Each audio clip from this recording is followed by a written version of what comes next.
আপনার যদি এখনই হুঙ্কার দেন আন্দোলনের তাহলে তো কারোরই কোনো কিছু হবে না। নাচাইতে গেলে কিন্তু নিজের নাচতে হয়, যে নাচায় সে কিন্তু ডাবল সমস্যায় থাকে। বিএনপি কিন্তু তখনই বলেছে এটার মধ্যে কোনো নোট অফ ডিসেন্ট নাই, সো এটা আমরা মানি। যেই জুলাই সনদের উপর ভিত্তি করে হ্যাঁ ভোট না ভোট হলো, হ্যাঁ ভোট জয়যুক্ত হয়েছে, সাধারণ মানুষ বেশিরভাগ মানুষ হ্যাঁ ভোটকে জয়যুক্ত করেছে এবং বিএনপিও নির্বাচনের আগে হ্যাঁ ভোটের পক্ষেই সবাইকে স্বাগত জানিয়েছিল। এখন সংসদ শুরু হওয়ার পর মানুষের প্রত্যাশা ছিল, বিরোধী দল থেকে শুরু করে সবারই হয়তো প্রত্যাশা ছিল, প্রথম অধিবেশনের প্রথম দিনে জুলাই সনদ নিয়ে আলোচনা হবে এবং গঠনমূলক আলোচনা হবে। যেটি হয়নি বলেই কি বিরোধী দল থেকে এ ধরনের অভিযোগগুলো আসছে যে টালবাহানা করছে? দেখেন, এগুলো হলো হাস্যকর প্রশ্ন। হাস্যকর এই কারণে আমি বলছি, প্রথম যে সংসদ অধিবেশন বসে সেটা কিন্তু পরিচিতি পর্ব হতে হতেই সময় শেষ। দ্বিতীয় তারপরে একদিন কি হবে কি হবে না এইসব দুইটা অধিবেশনের দিন গিয়েছে। এখন তারা যে শেপ করেছে, যে ক্যাটাগরি ঢুকিয়ে ফেলেছে ফর্মুলার মধ্যে, সেই ফর্মুলার মধ্যে সবসময় সবকিছু হয় না। একটা অনির্বাচিত সরকার আর নির্বাচিত সরকার। আপনি খেয়াল করেন, বিএনপি প্রত্যেকটা ব্যাপারে আর্গুমেন্ট করেছে। এই সংস্কার নিয়ে কথা বলার সময় বলেছে এটা সংস্কার, এটা ধূপে টিকার মতো না, প্রথম দিন থেকেই।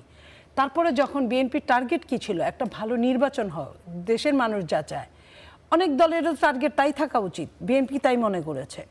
এখন নির্বাচনের জন্য অন্যান্য দলেরও ছিল, কিন্তু নিজের বুঝটা বুঝে তারপরে।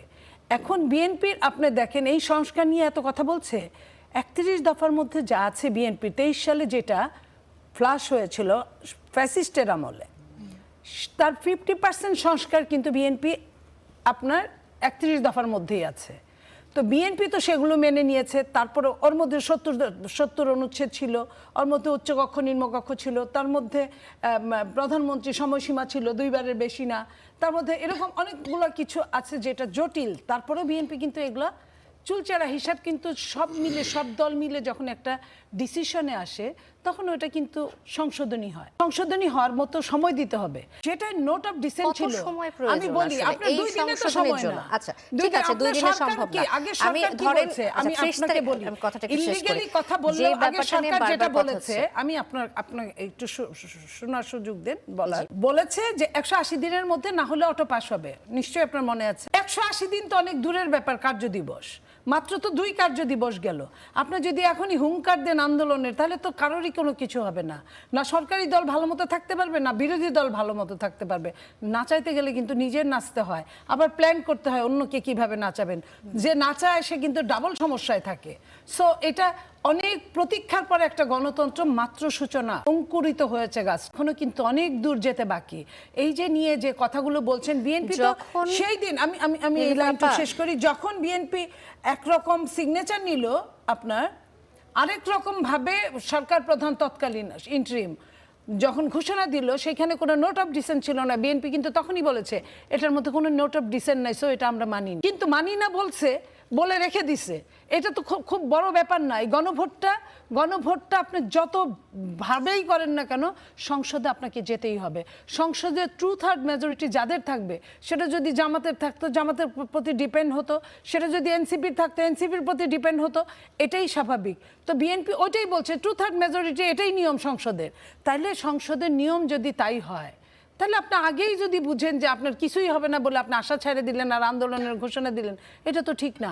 আপনাকে মানে কৌশলে আপনাকে বুঝিয়ে যে এই রাষ্ট্রটা সবার, বিরোধী দলের সরকারি দলের। আমি প্রশ্নটা করে ফেলি। আমি মনে হয় দ্বিতীয় দিনের মাথায় যখন এই ধরনের প্রোটেস্ট আসলো, সংসদের মধ্যে প্লে কার্ড ঘুরলো, যদিও এটা রীতির বাইরে, রেওয়াজের বাইরে, তারপরে যখন ঘুরলো তখন কি একটা নির্দেশনা দেওয়া উচিত ছিল না সরকারের পক্ষ থেকে, যে আমরা এভাবে করে জুলাই সনদটা শুরু করতে চাচ্ছি বা আগাতে চাচ্ছি? কোন একটা পরিকল্পনার কথা কি দিতে পারতো কিনা? আপনি নিশ্চয়ই সালাউদ্দিন সাহেব যে বক্তব্যটা দিয়েছে, এটা সমস্ত জাতি শুনেছে, নিশ্চয়ই বিরোধী দল শুনেছে কি করা যাবে। আর তার কিন্তু ভাষণের মধ্যে এই 5-7 মিনিটের মধ্যে কিন্তু সবকিছুই বলা আছে, কিভাবে কি হবে, কি কোনটুকু করতে পারবে কোনটুকু করতে পারবে না। মানে সরকার আছে বলে সরকারের কাছে সমস্ত ক্ষমতার উৎস সরকার তা না, সমস্ত ক্ষমতার উৎস জনগণ। এবং এটার জন্য একটা সংবিধান আছে, সংবিধান এখনো বাতিল হয় নাই। সংবিধানের আন্ডারে গিয়ে আমি শেষ করি, হ্যাঁ, সংবিধানের আন্ডারে গিয়ে আপনাকে এই কার্য সমাধান করতে হবে।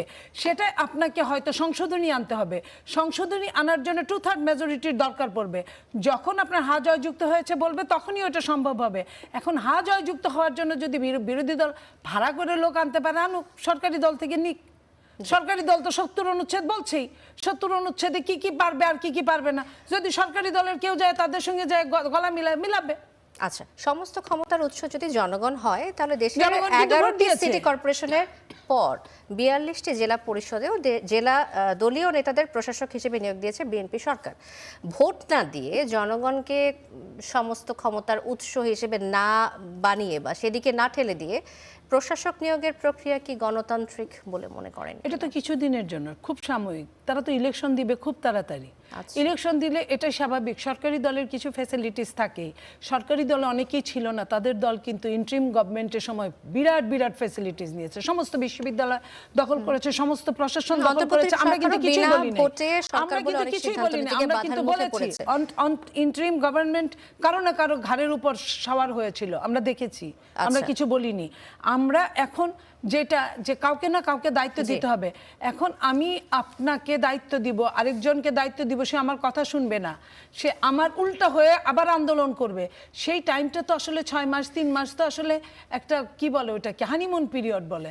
হানিমুন পিরিয়ডে দুনিয়ার দ্বন্দ্ব কুন্দল হোক এটা চাই না। হানিমুন পিরিয়ড থাকতে থাকতেই এই সরকার নির্বাচনের একটা ঘোষণা দিয়ে দিবে, সেই নির্বাচনের জন্য কাজ করবে। এগুলো তো কিছুদিনের জন্য প্রশাসক এইখানে এটাকে সবকিছু যদি আমরা খালি জাস্টিফাই করি তাহলে বোধহয় ঠিক হবে না। ধন্যবাদ নীলুফার মনি, আমি আবার আসবো।